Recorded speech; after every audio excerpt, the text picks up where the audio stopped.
Народная медицина – это канал для тех, кто медикаментам предпочитает более мягкие народные средства лечения. Ну а сегодня мы поговорим про кашель.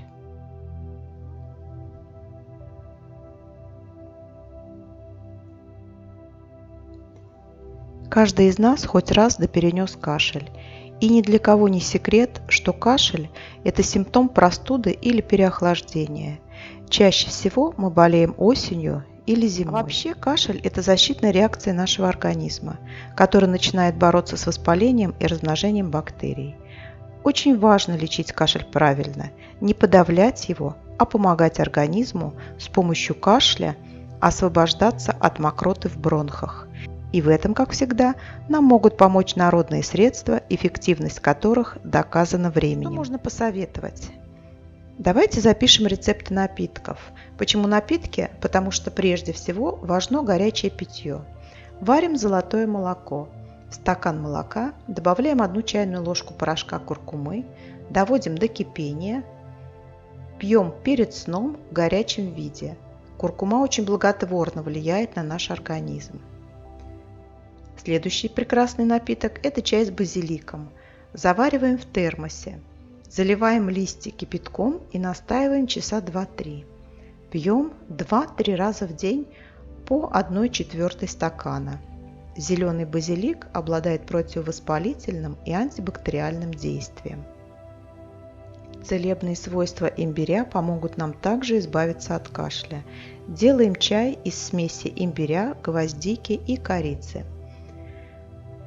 Берем пол чайной ложки порошка имбиря, четверть чайной ложки гвоздики, щепотку корицы, все тщательно перемешиваем, засыпаем в термос и заливаем кипятком. Настаиваем 30 минут, принимаем 4-5 раз в день. Мед, особенно в сотах, это просто кладезь витаминов и микроэлементов. При сухом кашле можно жевать кусочек сот или пить чай с медом и лимоном. Следующим очень хорошим отхаркивающим средством будут анисовый настой или анисово-фенхельный настой. Как готовить анисовый настой? Берем 2 столовые ложки семян аниса, заливаем кипятком 200 мл и ставим на медленный огонь минут на 20. Охлаждаем до комнатной температуры, добавляем 2 столовые ложки меда и принимаем до еды 3 раза в день по 3 столовые ложки.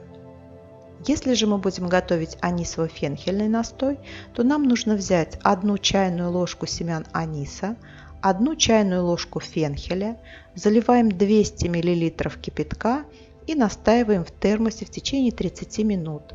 Затем процеживаем настой и принимаем до еды по 2-3 столовые ложки. Готовим сосновый отвар. Зеленые сосновые шишки заливаем кипятком. Настаиваем в течение 30 минут, процеживаем и принимаем по 1 столовой ложке 4-5 раз в день. Шишковое варенье не только ускоряет отход мокроты при кашле, но и облегчает дыхание и укрепляет иммунитет. Поэтому заранее можно запастись вареньем. Есть 2 способа приготовления шишкового варенья.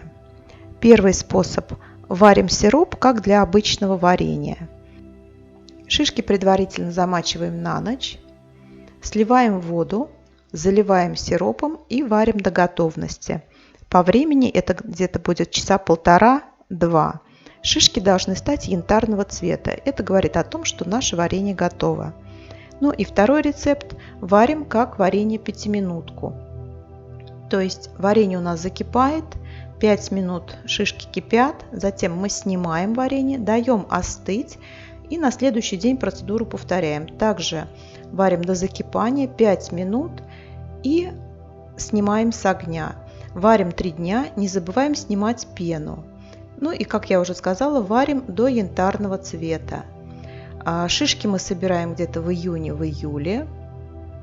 Шишковое варенье – это лекарство от всех болезней. Вы приготовите не просто лакомство и необычный десерт, но и запасетесь великолепным лекарством от простуды и кашля. Это самый безопасный вариант лечения, да еще и вкусный. Ну и хорошо известен всем самый простой и распространенный метод ингаляции. Он помогает дезинфицировать слизистые оболочки от болезнетворной микрофлоры, улучшает дыхание, снижает частоту приступов кашля. Самое доступное средство для ингаляции – это физраствор. Можно приготовить также содовый раствор из расчета 1 чайная ложка соды на 400 мл кипяченой воды. Температура воды должна быть где-то 50 градусов. Раствор со щелочной минеральной водой смягчит гортань, разжижит слизь и облегчит ее выход. Предварительно следует избавиться от газов. Проводить сеансы ингаляции можно 3 раза в день по 7-9 минут. Я очень надеюсь, что из сегодняшних рецептов вы найдете для себя что-то интересное. Поделитесь в комментариях своими советами по лечению кашля. Не забудьте подписаться на наш канал, чтобы не пропустить новые видео. И будьте здоровы!